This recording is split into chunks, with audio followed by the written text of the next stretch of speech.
right now at 7. Two suspects face a judge after a laptop theft turned deadly tonight. One suspect's family says investigators put the wrong man behind bars. The court document actually says your brother, Byron, was the actual killer. That's not true. Plus, what we've just learned about the woman who was shot and killed in self-defense by her ex-boyfriend. One person about to face homicide charges. The headline out of Iraq last night, the kind of thing that grabs the world's attention, but for many families here in the Bay Area, it also hits very close to home. Obviously, they're worried about what's going to happen to their family. Also tonight, the goal that no one expected Tesla to reach. Demand for electric cars in China is huge, and he's going to win by that. I still see a rosy future for the company. Right now on the KPIX-5 News at 7 and streaming on CBS Bay Area. New details tonight on the botched laptop theft that turned deadly in Oakland. Good evening. I'm Alan Martin. And I'm Veronica Dela Cruz. Family members of one suspect say they got the wrong guy. KPIX-5's Dublin is in Montclair, where the crime happened. Police say they're still looking for one suspect who is still on the run. They say it was a crew of 3. 2 took the laptop from the victim at the Starbucks and one getaway driver. Today, the sister of the suspected getaway driver says her brother is innocent. Shaquila Reed is the older sister of suspect Byron Reed. She says no way her brother drove the getaway car. She says Reed was babysitting when the crime occurred. I have 4 kids and no daddy in their lives. My brother is there for me all the time. And now they want to take him from me. That's not fair. The 22-year-old suspect is facing the most serious charges: murder in the course of a robbery and second-degree robbery. Investigators say Reed drove a car into the victim, killing him. This would be Reed's second strike. He was convicted of robbery in San Francisco in 2017 and was on parole. The other boy, they have his picture in the Starbucks. They don't have my brother, so why are they trying to put the higher charge on my brother? Oakland police say surveillance cameras captured the entire crime on New Year's Eve. They say the footage shows Javon Lee and another man snatched the laptop from victim Shuo Yang. The victim chased after the robbers to the getaway car where he was hit and killed. The 21-year-old is facing a count of involuntary manslaughter and second-degree robbery. Friends say Shuo was killed on his 34th birthday. The IBM engineer was a native of China. His parents are scheduled to arrive in Oakland on Saturday. The community will hold a vigil for the victim 11:30 Sunday morning. In Oakland, I'm Da Lin, KPIX-5. Nearly 24 hours after the U.S. ordered an attack that took out Iran's top general, Iraqi government officials are reporting another airstrike, claiming it hit 2 vehicles north of Baghdad, killing 5 people. However, an American official is denying that the U.S. was behind it. In the meantime, President Trump insists yesterday's Baghdad airport attack that took out General Qasem Soleimani was ordered to, quote, stop a war, not start one. Iranians took to the streets Friday to mourn his death. In a tweet, Iran's supreme leader vowed a severe revenge, while Iran's UN ambassador has called the general's killing an act of war. At the same time, the Pentagon is preparing to deploy 3,500 troops to Kuwait as a precaution. It's urging Iran not to retaliate. He's going to have people that were very loyal to him that are very upset, and certainly they will reach out to others to try to do harm to America. Yes, Iran has, cyber capabilities, and we've seen them, attack the U.S. in the past. So I would think that, yeah, they're going to try to do something to us, through the cyber aspect. And tonight, as KPIX-5's Wilson Walker reports, some Bay Area Iranians are terrified for the safety of their families. Killing somebody from 2,000 feet above in the air and killing with a bomb, yes, I am all for justice. That should happen, but not like that. The news out of Iraq dominated conversation among those making their way in and out of prayer today. And at San Jose's Iranian Community Center, first of all, I was shocked. Here we spoke with several people who did not want to reveal their identity because of safety concerns on the other side of the globe. Yeah, my mother, my parents, and all of my family are living in Iran. And while no one here was a fan of General Soleimani, no one supports his killing. I say 20% he was a good guy, 80% was a bad guy. I prefer the United States to capture him, not kill him. For those families, talk of war also raises the horror of endless separation driven by a crisis over which they have no control. I think that people are victims. People in America, people in Iran, no difference. I think just politicians are responsible about what is happening. In San Jose, Wilson Walker, KPIX-5. The Alameda County Sheriff just identified the woman who shot and killed after confronting her ex-boyfriend in Dublin. Adriana Marie Navarro from Vallejo was 28 years old. Police say she showed up at her ex's apartment late Wednesday night with an armed man. And police now identifying him as 28-year-old Ricky White Jr. Investigators say that the two forced their way in as part of a robbery attempt. The man inside grabbed his gun and fired as he tried to run from his own apartment. Navarro was killed. White was shot but will survive. And police are calling it a case of self-defense. White will be charged with homicide for his actions that resulted in Navarro's death. Tesla is capping off a volatile year on a high note. It's now smashing Wall Street projections. The electric car company is hitting new heights on the stock market. KPIX-5's Andrea Borba is in Fremont tonight to break it all down. In the fourth quarter alone, Tesla delivered 116,000 vehicles off of their assembly line to customers. Analysts say it is a turning point for the company. For Fremont-based Tesla, a first. Production and delivery goals were achieved in 2019. The answer is delivery of the vehicles. If you make a commitment that you're going to deliver and you stand by it, then that's the winning of the game. And that's how I was able to capture the interest of the stock market. On Wall Street today, that translated to a closing stock price of $443 per share, up nearly 3%. And stock analysts say $500 per share is not out of the question. That stock outlook is also painted by the opening of a new gigafactory in China and the huge potential for growth there and around the world. Not just in U.S., all over the world. As a matter of fact, I just learned that in Turkey, they just built their own electric vehicle for their own market. So it's all over the world. And in a way, electric vehicles has become part of the process of environmental friendly government. Tesla owners are often evangelists for the company. I love it. I don't have to go to the gas. You save on the gas prices. But even they had to wait to get behind the wheel, a phenomenon that looks to be ending as production speeds up. It was the first time, so we deposited like $5,000 and then wait for about more than a year. But second one is fine, yeah.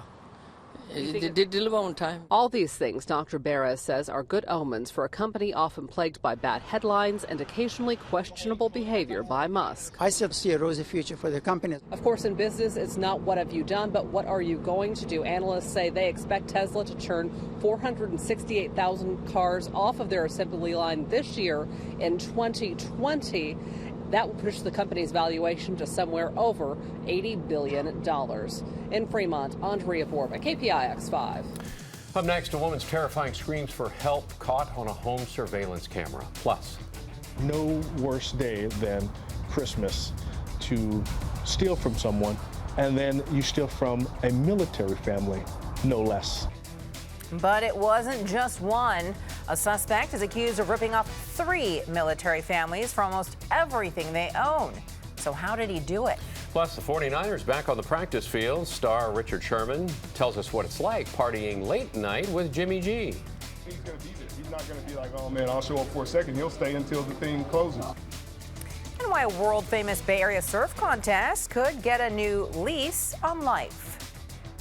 And there's rain showing up on high-def Doppler tonight. And we're going to take that band of green, which looks pretty far away right now, and bring it into the North Bay by midnight tonight. Don't expect a whole lot of rain from this, but I'll go into the details and track this coming right up. And don't forget, we are streaming now on CBSN Bay Area. You can find us on KPIX.com, the CBS News app, or your favorite platform.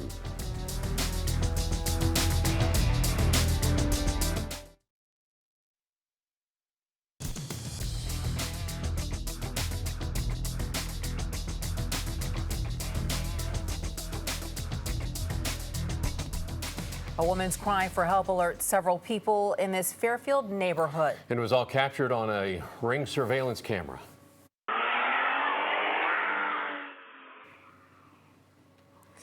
You can hear someone yelling to call 911 while a woman there is heard screaming. Fairfield police are calling the incident domestic related, but there is no word on an investigation at this point.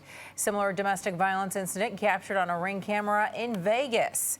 Investigators say incidents like these are now leaving people wondering what to do if they witness domestic violence. Try to have a plan of escape. Try to consider resources you may have available to you in order to facilitate an escape and get to a place of shelter. All of these things provide tremendous information and evidence, frankly, for law enforcement. So the anonymity of persons engaged in certain activity is soon to be completely deprived. Experts recommend if you see something, evaluate the situation, call 911, and provide all the information you have available. Here's somebody doing something. A college student working to get the Maverick surf competition running again in Half Moon Bay. Elizabeth Cresson isn't even a surfer, but she says she wants to give it a shot anyway. According to the Mercury News, her dad's a local businessman and has given her seed money. But she's not saying exactly how she plans to bring that contest back. The Mavericks competition was shut down last year.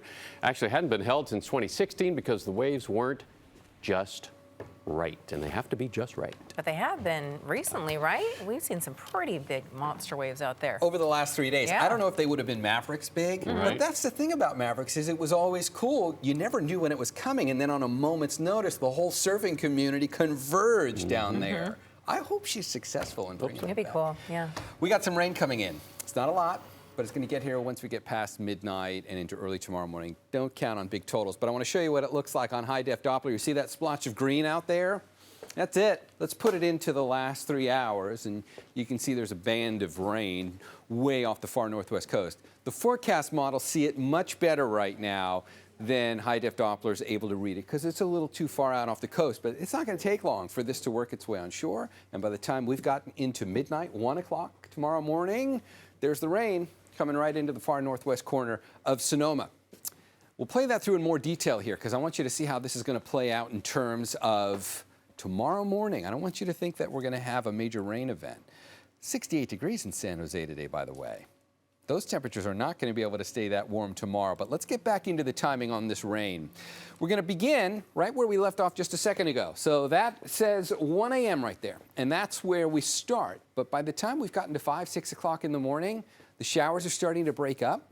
Still a possibility for rain here, but it's real spotty hit and miss showers. And by the time we've gotten into 7 a.m., 8 a.m., it's pretty much done. So there's your time frame between about 1 a.m. and 8 a.m. A light band of rain moves across the Bay Area, and the totals are not impressive. It's about 1/10 of an inch of rain on the high side. And then we get to Sunday, and there's a weak little thing that comes in right there and just kind of skirts the coast late Sunday afternoon. That's not even in the 7-day forecast. I doubt we will get any measurable rain out of that either. And there are the totals by the time we finish with Saturday. That's 1/100 of an inch of rain. That's headlines on the rain. That's about it. You'll be able to get outside on Saturday and not need the umbrella. Morning lows tomorrow bring us back down into the mid and upper 40s. That'll stay relatively warm. And for daytime highs tomorrow, let's bring this down into the South Bay to start things off. It's a lot of low 60s, a little bit cooler than we were today. So that 68 we just saw for San Jose, we're only going to hit 60 tomorrow. Inland, we come up to right around 60 for some of the warm spots, but most locations here are going to be in the upper 50s.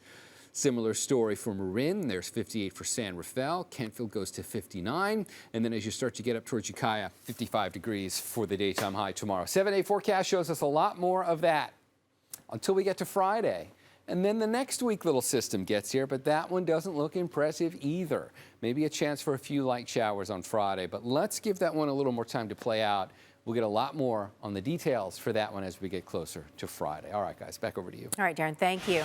Here's what you missed if you're just now getting home. Iran's supreme leader vowing revenge after the U.S. drone strike that killed its top military general, Qasem Soleimani.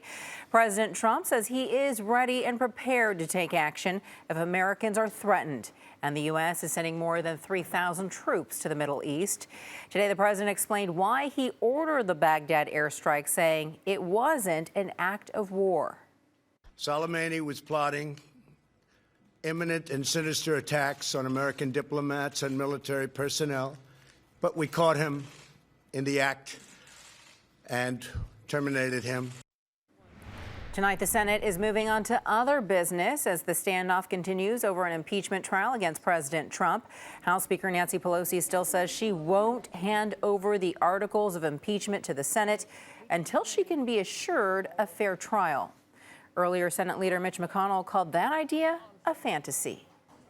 Alameda City leaders may ban disposable plastic at restaurants in favor of reusable or compostable options. It would also include charges for to-go cups and packaging. It will be taken up by the City Council on Tuesday. The company Stop Waste is behind it. It wants all of Alameda County to adopt similar laws. And the Niners back on the practice field today with 8 days to go until the big playoff game at Levi's Stadium. We saw quarterback Jimmy Garoppolo making some throws. Later in the locker room, cornerback Richard Sherman said that Jimmy G is a true player's quarterback and that everyone on the team means the world to him.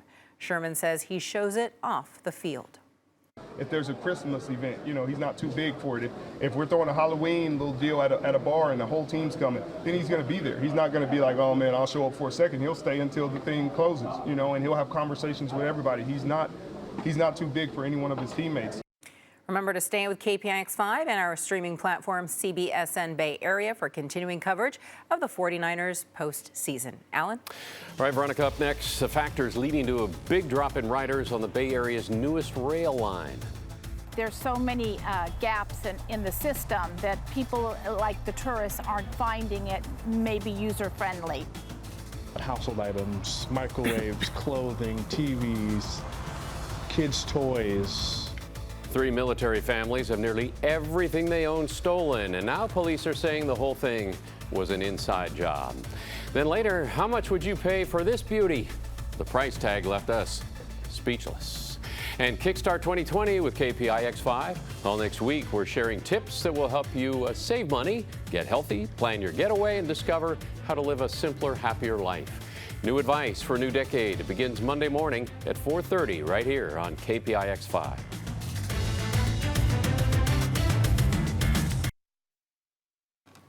706,000 people rode the SMART train in the North Bay last year. That's a 2.7% drop from the year before when it opened. The Press Democrat also found that weekend ridership is down 30% each year, but Monday through Friday is up more than 4%. SMART is blaming the drop in riders on a number of factors, including weather, floods, and fires.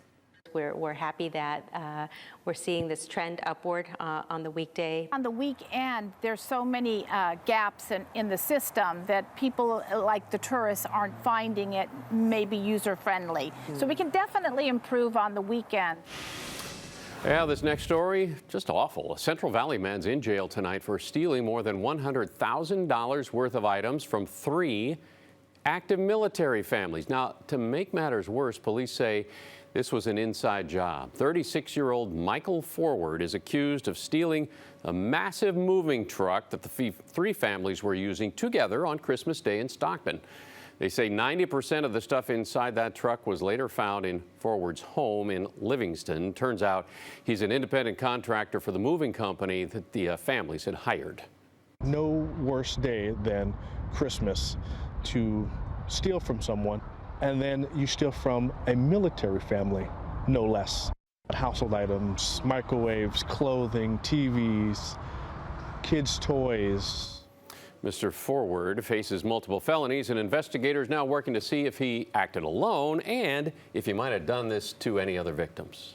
Up next, it's got a whole lot of rust, so why does the price tag have a whole lot of zeros?